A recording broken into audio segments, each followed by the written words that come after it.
بوده تکون میشه تو خودی بودم بفرمایید. شما یه توضیح بدیم براشون دیگه برمیریم بس.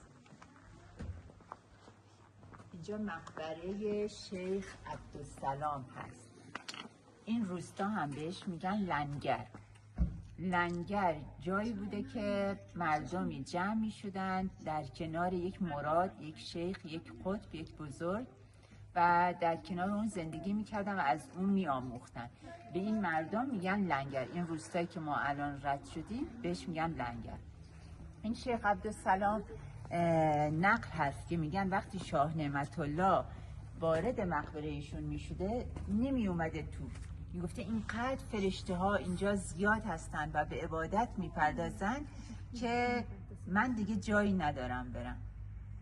اینقدر اینجا حالت روحانی و عرفانی ویژه‌ای داشته.